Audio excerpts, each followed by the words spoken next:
የዮሐንስ ራእይ ምዕራፍ 11 በትር የሚመስል መለኪያ ለኔ ተሰጠኝ። እንዲህም ተባለልኝ፣ ተነስተህ የእግዚአብሔርን መቅደስና መሠዊያውን በዚያም የሚሰግዱትን ለካ። በመቅደሱም ውጭ ያለው እድሞ ለአሕዛብ ተሰጥቷልና ቶ አትለካውም።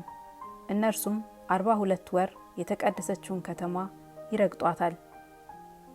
ለሁሉም ምስክሮቼ ማቅ ለብሰው 1260 ቀን ትንቢት ሊናገሩ ሰጣለሁ።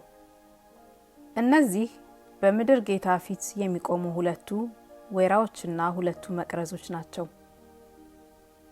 ማንምም ሊጎዳቸው ቢወድ እሳት ካፋቸው ይወጣል፣ ጠላቶቻቸውንም ይበላል። ማንም ሊጎዳቸው ቢወድ እንዲሁ ሊገደል ይገባዋል። እነዚህ ትንቢት በሚናገሩበት ወራት ዝናብ እንዳይዘንብ ሰማይን ሊይዙ ስልጣን አላቸው። ውሃዎችንም ወደ ደም ሊለውጡ በሚፈልጉበትም ጊዜ ሁሉ በመቅሰፍት ሁሉ ምድርን ሊመቱ ስልጣን አላቸው። ምስክራቸውን ከፈጸሙ በኋላ ከጥልቁ የሚወጣው አውሬ ይዋጋቸዋል፣ ያሸንፋቸውማል፣ ይገልማቸዋል። በድናቸውም በታላቂቱ ከተማ በአደባባይ ይተኛል።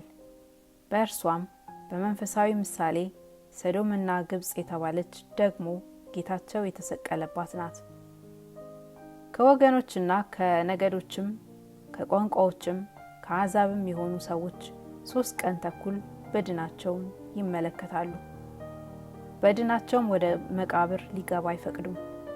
እነዚህም 2 ነቢያት በምድር የሚኖሩትን ስላሰቃዩ በምድር የሚኖሩት በእነርሱ ላይ ደስ ይላቸዋል፣ በደስታም ይኖራሉ።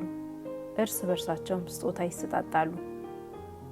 ከ3 ቀን ተኩልም በኋላ ከእግዚአብሔር የወጣ የሕይወት መንፈስ ገባባቸው፣ በእግሮቻቸውም ቆሙ። ታላቅም ፍርሃት በሚመለከቱት ላይ ወደቀባቸው። በሰማይም ወደዚህ ወጡ የሚላቸውን ታላቅ ድምፅ ሰሙ። ጠላቶቻቸውም እየተመለከቷቸው ወደ ሰማይ በደህና ወጡ። በዚያም ሰዓት ታላቅ የምድር መናወጥ ሆነ። ከከተማይቱም 10ኛ እጅ ወደቀ። በመናወጥም 7000 ሰዎች ተገደሉ። የቀሩትንም ፍርሃት ያዛቸው፣ ለሰማዩም አምላክ ክብር ሰጡ። 2ኛው ወዮ አልፏል፣ እነሆ 3ኛው ወዮ በቶሎ ይመጣል። 7ኛውም መልአክ ነፋ።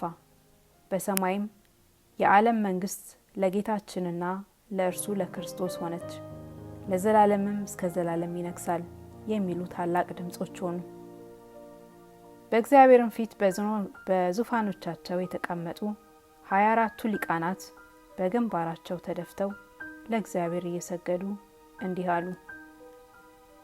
ያለህና የነበርህ ሁሉን የምትገዛ ጌታ እግዚአብሔር ሆይ፣ ትልቁን ኃይልህን ስለያዝክ ስለነገስህም እናመሰግንሃለን። አሕዛብም ተቆጡ፣ ቁጣህም መጣ። በሙታንም ትፈርድ ዘንድ ዘመን መጣ። ለባሪያዎችም ለነቢያትና ለቅዱሳን ስምህንም ለሚፈሩ ለታናናሾችና ለታላላቆችም ዋጋቸውን ትሰጥ ዘንድ ምድርንም የሚያጠፉትን ታጠፋ ዘንድ ዘመን መጣ። በሰማይም ያለው የእግዚአብሔር መቅደስ ተከፈተ። የኪዳኑም ታቦት በመቅደሱ ታየ። መብረቅና ድምጽም ነጎድጓድም የምድርም መናወጥ ታላቅም በረዶ ሆነ።